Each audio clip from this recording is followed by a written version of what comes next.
The AAA gaming industry is not in a really good place right now, and I feel the worst is yet to come. Some of the most recent victims of this industry, though, is 4 studios got shut down by Xbox and Microsoft, 2 of which have made games that I've really enjoyed, with Arcane Austin's Prey being one of my favorite games of all time. Played it on console a while back and then got it on Steam again and played it. It was awesome. Same with Dishonored 1 and 2.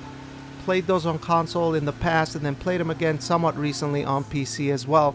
And then there's Tango Gameworks, which made Ghostwire Tokyo, a game I bought day one, got into and played it for I think close to 30 hours I think, and I'm level 36 on it actually. So with the sad news, I wanted to go back and try to finish the game, but I also wanted to check it out on my RTX 4090 and 7900 XTX, which is what this video will be about. We'll compare the 2 GPUs in the game, see how it runs. And yeah, that's what this video is going to be about. So let's take a look. Instead of trying to pick up where I left off, what I did was I began a new game here. And I'm going through the settings right now. Here we're going to tackle 4K with ray tracing, FSR quality, and DLSS quality, with a 7900 XTX on the left and RTX 4090 on the right.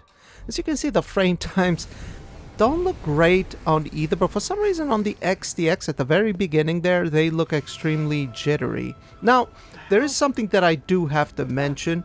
This game has had frame time issues since the beginning, and after you play it for a while, the shaders warm up, I guess you could say, or get cached, and it's actually not too bad, but I would have assumed that they would have fixed this stuff by now, but no, it's not great. However, I do have to say that even though the frame time doesn't look particularly great, actually playing it, it's not that bad. If you didn't have that frame time there, it doesn't feel too bad. There's no like crazy frame spikes that stand out. Not really. Here and there are, but not really. It's not great, but it's not bad. The game is enjoyable, I would say that. Now, if we compare the performance between the 2 GPUs in this particular setup, I'm not going to bother with the 1% lows just because there's too many cutscenes and it's not really a reliable source to measure, although you can see it on the screen. What I did was I compared the average FPS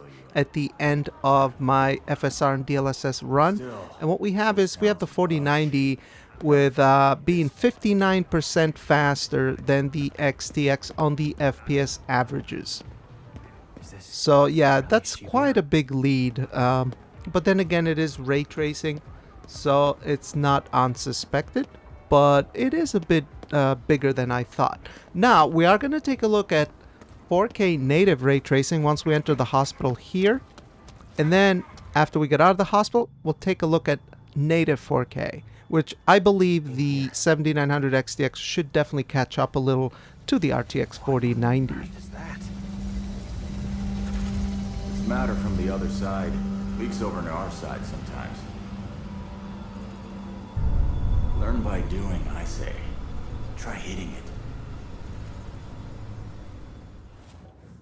Now that we're inside the hospital, let's go ahead and I'll show you the settings of disabled FSR and DLSS.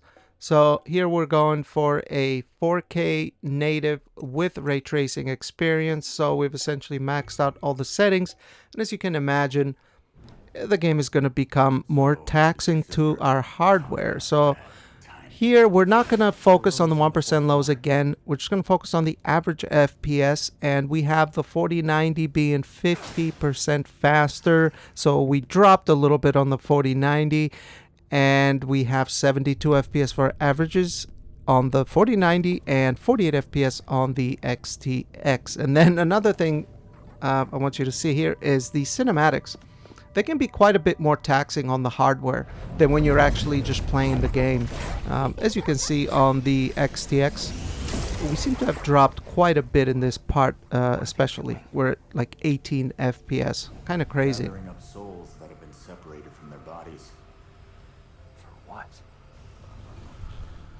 Unrelated to this particular video, or I guess it is somewhat related, another game that Tango Gameworks made that was really good actually is Hi-Fi Rush. Man, that game surprised me.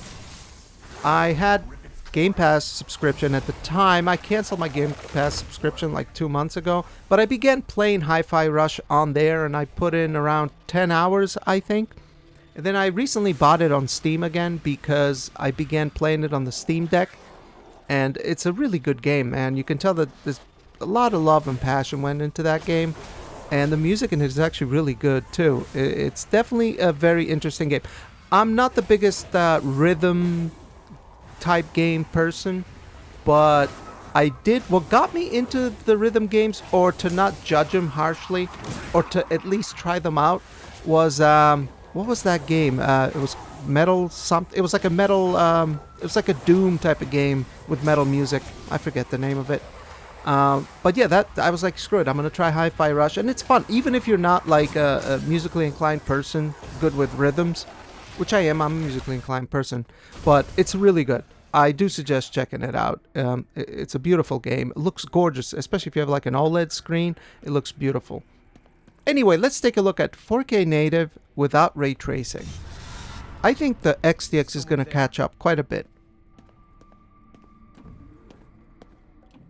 Let's go over the settings again so you can see I've had to turn ray tracing off and actually restart the game. This is one of those Unreal Engine 4 games that requires a restart for the ray tracing off or on to go into effect.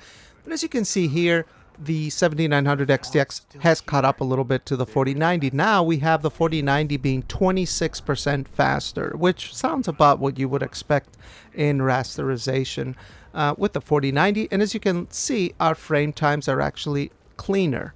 Now the ray tracing in this game does look really good. You can definitely notice that it's on. That said, the screen space alternative actually looks pretty good as well. But yeah, very interesting stuff. Now, as far as this whole AAA industry thing goes, I've been a big champion of Game Pass, and there's been a lot of people that have been critical about its sustainability, and I don't have all the data, but when I see a game like Hi-Fi Rush not meet the targets for Microsoft, which, you know, they've sort of said, Sarah Bond said that in the interview, you know, that's like a beloved game, and it's kind of sad to see, because this is what I think about it, is I checked out the game because it was on Game Pass, and I'd never really beat it, but I can imagine that that game probably would have made more money for Microsoft if, say, it wasn't on a service like Game Pass. I personally believe that, because I ended up buying it eventually because I ended up liking it and it was on a good sale. But I feel I probably would have bought that game even if it wasn't on Game Pass. So I don't know. All I know is that Microsoft owns a few studios that I'm a big fan of, like Obsidian and Arcane and Tango Gameworks. You know, I like some of their games, and I just don't want these studios to shut down. I get it, the IP still stays with Microsoft, but Microsoft has a lot of dormant IP that they haven't done much with. You know what I mean? Like, we all would rather see studios be able to work and make more games, and that was one thing I was a big fan of Microsoft for, was that it sounded like they allowed studios to work and make smaller games, you know, like Pentiment or Grounded. Those are all really good games. Now, I never really got into Pentiment, but Grounded was really good. I really enjoyed that game. I played that a lot with a friend of mine in co-op as well. The first day it dropped on early access, that was a good game. I want to see more games like that. That was one thing I liked about Microsoft, is that, you know, unlike Sony, who seems to make the same game over and over, essentially, or the same genre of game, Microsoft were making different games. You had Age of Empires 4. You had Microsoft Flight Simulator. And I just don't want to see the company shift into big AAAs that are safe, and then we get the same game over and over. That's not something I want to see, you know, because I want to see some of these studios be allowed to make smaller games. But if you want people to subscribe to Game Pass, those type of games may not raise the subscriber count, and that's kind of my issue with it. So I do hope things get better, but I'm pretty sure I'm pretty sure there's a crash coming, and if I'm being honest, I think it'll be a good thing in the end, even though it'll be painful at first. I think it'll be like a reset button to all the nonsense that happens in the AAA gaming industry. There's a lot of dead weight, a lot of people that are employed for that don't need to be there. I genuinely believe that, and I just hope that things go back, you know, to where devs can create and take risks. I want to see that, because right now that's pretty much indie. And thank God for indie, because that's where the innovation's happening. But anyway, that'll be it for this video.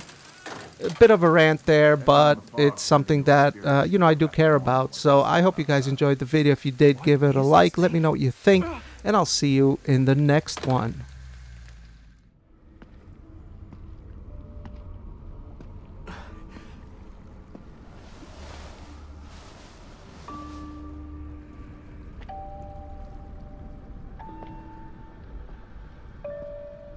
It's him. A futile endeavor.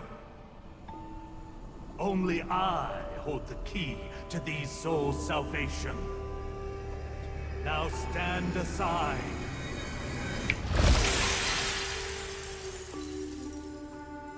You are no savior.